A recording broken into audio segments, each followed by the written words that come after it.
Max Born.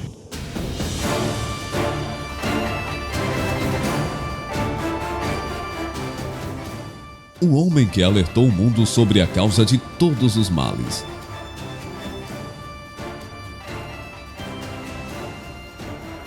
Uma das grandes tristezas na minha vida é que não conheci meu avô. Disse uma vez a atriz Olivia Newton-John. Quando era adolescente, minha mãe me dizia: você tem que ir conhecer seu avô, porque ele está ficando velho. E eu dizia: estou ocupada, e me arrependo disso. E acrescentou a atriz britânica australiana, que estrelou o filme Grace, nos tempos da brilhantina, e faleceu na última segunda-feira, dia 8 de agosto, aos 73 anos. O avô que ela nunca conheceu era o físico e matemático Max Born, um dos cientistas mais importantes do século XX.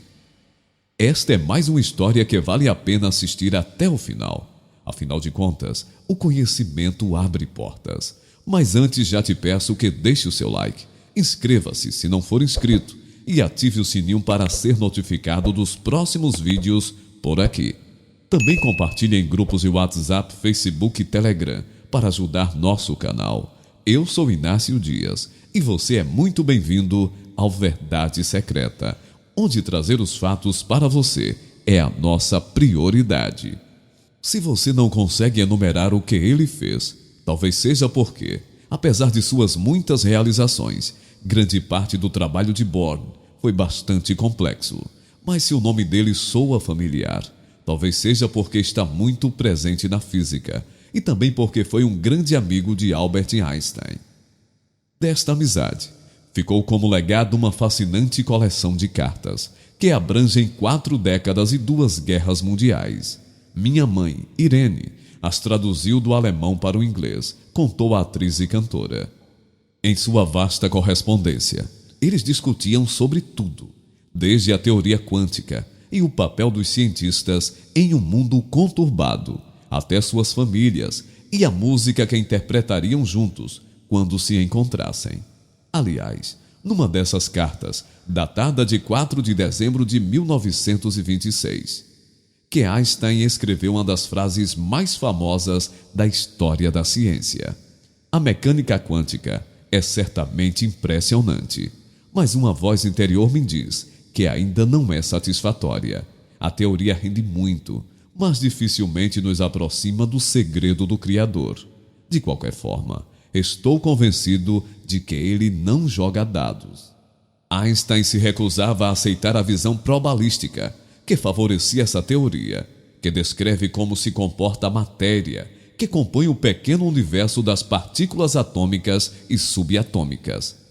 A incerteza que este ramo da física postulava, pensava ele, na verdade revelava a incapacidade de encontrar as variáveis com as quais se construiria uma teoria completa.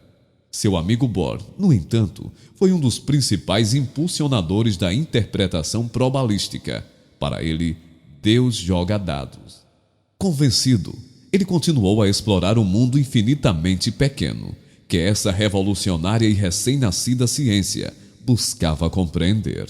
Assim, ele estabeleceu muitas das bases da física nuclear moderna. Apesar disso, injustamente, apontam os especialistas, foi ofuscado por expoentes como Werner Heisenberg, Paul Dirac, Erwin Schrödinger, Wolfgang Pauli e Niels Bohr, tanto que a Fundação Nobel só concedeu o prêmio a ele em 1954, 28 anos depois de ele ter concluído o trabalho pelo qual foi premiado. Há inclusive quem reclame que, embora a razão pela qual finalmente o reconheceram fosse justa, uma nova forma de descrever os fenômenos atômicos não era suficiente, pois consideram que Bohr deveria compartilhar o título de pai da mecânica quântica com Niels Bohr. A vida de Bohr fez dele uma ponte entre 3 séculos. Ele nasceu em uma família judia em Breslau, reino da Prússia na época, atual Breslávia, na Polônia, em 1882. Por isso, se formou nas tradições clássicas da ciência do século XIX. Assim como tantos outros cientistas judeus, ele teve que fugir dos nazistas, o que o privou de seu doutorado e até de sua cidadania. Mas em seu lar adotivo, o Reino Unido, ele contribuiu para o desenvolvimento da ciência do século XX. O que ocupava sua mente, no entanto, eram as consequências da ciência moderna para o século XXI. Ele acreditava que nenhum cientista poderia permanecer moralmente neutro diante das consequências de seu trabalho, independentemente do quão sólida fosse sua torre de marfim, porque ficava horrorizado com a grande quantidade de aplicações militares da ciência que ajudara a desenvolver. A ciência na nossa época, escreveu ele, tem funções sociais, econômicas e políticas, e por mais distante que o próprio trabalho possa estar da aplicação técnica, é um elo na cadeia de ações e decisões que determinam o destino da raça humana. Esse destino, diz ele, se encaminha para um pesadelo, porque o intelecto distingue entre o possível e o impossível. A razão distingue entre o sensato e o insensato. Até o possível pode carecer de sentido.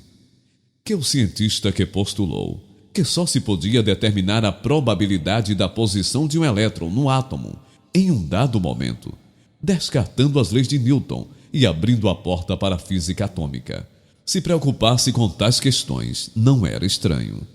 Bohr seguiu durante toda a sua vida um conselho que seu pai lhe deu, quando jovem: nunca se especialize. Por isso, nunca deixou de estudar música, arte, filosofia e literatura. Tudo isso alimentava seu pensamento ético. Em um de seus ensaios finais, ele escreveu sobre o que considerava a única esperança para a sobrevivência da humanidade. Nossa esperança, disse ele, se baseia na união de dois poderes espirituais: a consciência moral da inaceitabilidade de uma guerra, degenerada no assassinato em massa dos indefesos, e o conhecimento racional da incompatibilidade da guerra tecnológica com a sobrevivência da raça humana. Se o homem queria sobreviver, devia renunciar à agressão. Em 1944, Einstein escreveu em outra carta a Bohr: nós nos convertemos em antípodas em relação às nossas expectativas científicas. Você acredita em um Deus que joga dados, e eu na lei e ordem absolutas, em um mundo que existe objetivamente e que de forma insensatamente especulativa estou tentando compreender. Nem sequer o grande sucesso inicial da teoria quântica me faz acreditar em um jogo de dados fundamental. Embora eu esteja ciente de que nossos jovens colegas interpretam isso como um sintoma de velhice. Sem dúvida, chegará o dia em que veremos qual instinto estava certo. Poucos meses antes de Einstein morrer, Bohr escreveu: nós nos entendemos em assuntos pessoais. Nossa diferença de opinião sobre a mecânica quântica é muito insignificante em comparação. No fim das contas, parece que Einstein estava errado. Esse jogo de dados que envolve incerteza constante ainda parece necessário para entender o mundo infinitamente pequeno.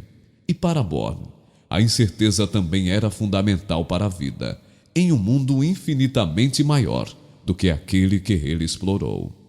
Creio que ideias como certeza absoluta, precisão absoluta, verdade suprema, etc., são produtos da imaginação que não deveriam ser admissíveis em nenhum campo da ciência, declarou. Por outro lado, qualquer afirmação de probabilidade é correta ou incorreta do ponto de vista da teoria na qual se baseia. Este relaxamento do pensamento me parece a maior bênção que a ciência moderna nos deu. Porque a crença de que existe apenas uma verdade e de que você próprio está em posse dela é a raiz de todos os males do mundo. Eu vou ficando por aqui. Só lembrando que não esqueça o like, a inscrição se não for inscrito e compartilhamento para que o YouTube indique nossos próximos vídeos para você.